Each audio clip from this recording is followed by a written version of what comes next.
So the other day I was on a local online marketplace site and I came across a post where someone was selling a whole bunch of survival food. This person was selling this stuff because their grandmother stocked up, filled their garage, and spent her life savings on this survival food, or what they're calling apocalypse food.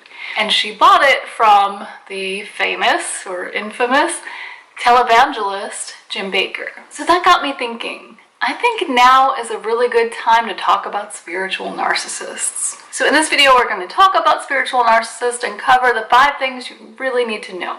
Stay tuned. Welcome to the Common Ego community. My name is Christina, and on this channel we explore emotional abuse, its connection with spirituality, and we attempt to answer the question, where do we go from here? So if that all sounds good to you, be sure you're subscribed and hit that notification bell so you don't miss a thing. If you're already subscribed, thank you and welcome back. Today we're covering the very important topic of spiritual narcissists with 5 things you really need to know about spiritual narcissists. Now, there's a lot more we can say about it, and I would love to hear your thoughts in the comments after you watch this video. But for now, we're going to get started with number 1. Okay, so the number 1 thing you need to know is what is a spiritual narcissist, because you can't avoid something if you don't know it exists. So a spiritual narcissist is someone who uses things like scriptures or spiritual concepts in a way to manipulate or control another person. And in true narcissist fashion, it's usually in an attempt to gain something for the narcissist. So it could be money, or it could be admiration, it could be any number of things. They could be putting other people down to build their own ego up. Narcissists abuse in different ways, and so you may find all of these things in one person, or you may just find one of these things. And again, there are different levels of narcissism, so you're going to see different levels of the spiritual narcissist as well. And unfortunately, there is no one religion, spiritual faith, or even philosophical system that is immune to spiritual narcissists. Narcissists are drawn to the spiritual community because, one, when you're in such a community, you feel like you should be able to let your guard down, and many people do. So you open yourself up and you become vulnerable in order to grow spiritually. And it's not a bad thing. But if there's a narcissist around and they feel like they can prey on you, it becomes a very bad thing. And another reason is that a lot of people turn to religion or spirituality, or even self-help groups can be included in this, when they are in a period of vulnerability, when they're questioning life and their life choices, and they're looking for answers. And we know that narcissists are very attracted to vulnerability, so the spiritual community can be filled with them. Unfortunately, it shouldn't be so.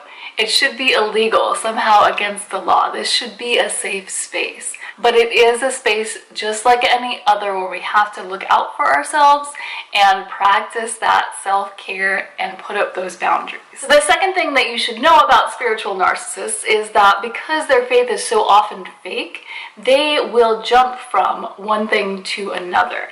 So that's one thing that you can look out for in somebody who you suspect might be a narcissist. There are a few cases where the narcissist's faith will be unwavering, and this is more common with the covert narcissist. And I don't know if I'd really call it faith, it's more like idealization.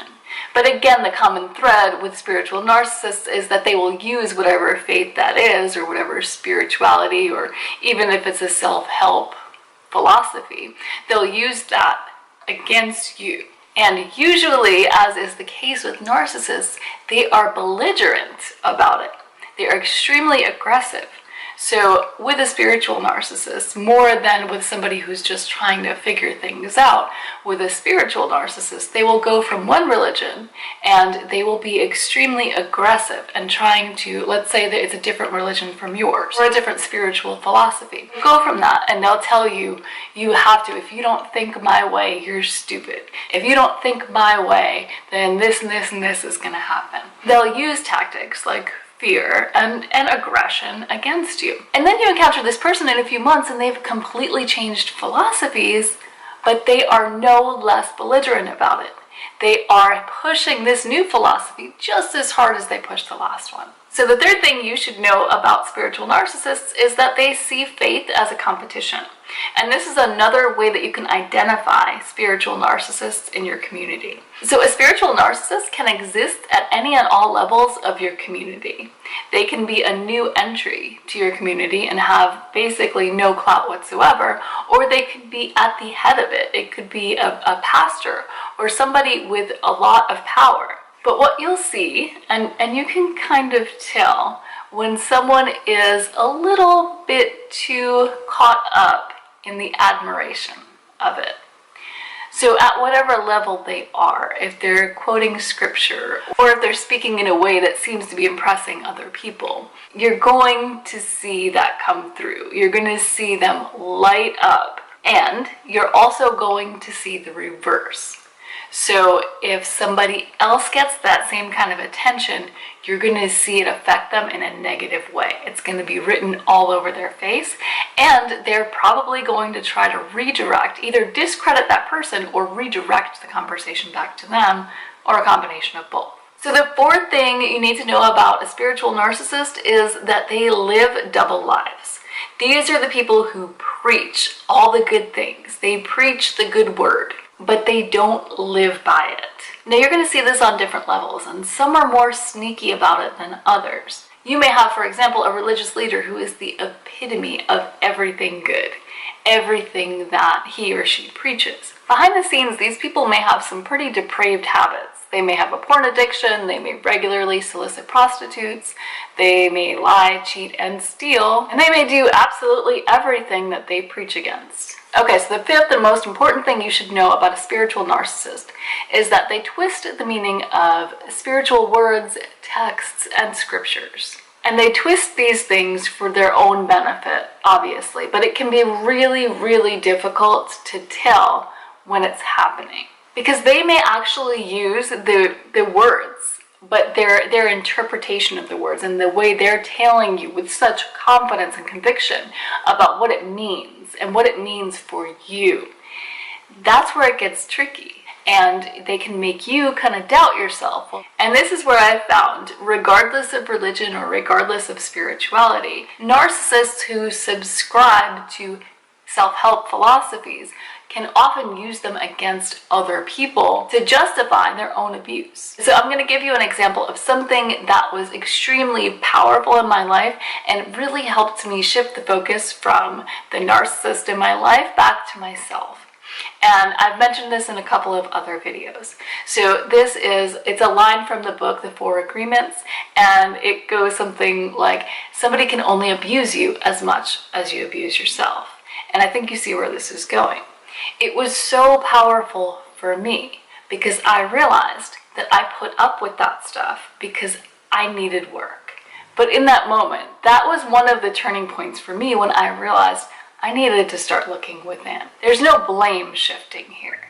This was not my fault, but nonetheless, I allowed it in my life. And why did I do that? And this was the turning point for me to see that. So where am I going with this? So now you can see how someone else could easily use those same words without even changing them to justify their bad behavior. So somebody does something hurtful to you and they say, oh, well, I can only hurt you as much as you hurt yourself. So really, it's your fault. Same words, different meaning. So a narcissist will take words that in one context can be very helpful, and in another context, it's almost like a weapon. And this one honestly breaks my heart because I see so many people out there who have turned away from things, concepts, and things that could be really helpful because they've been touched by a narcissist in this way. And I completely get it. And honestly, it's all about what feels good to you. So the bottom line here and how to protect yourself from this is that everything needs to come from within. You can learn all sorts of things from outside sources. But it's up to each one of us to decide what's right for us, what feels right for us. So if you ever encounter anybody who uses Bible verses or a self-help philosophy or other spiritual texts in a way that lets them off the hook for something, that's a major red flag. And I know that all of you out there who have been in spiritual communities have encountered the people who gossip. And it doesn't necessarily, people who gossip aren't necessarily narcissists, but it is a highly narcissistic thing to do, to put other people down to make yourself feel better.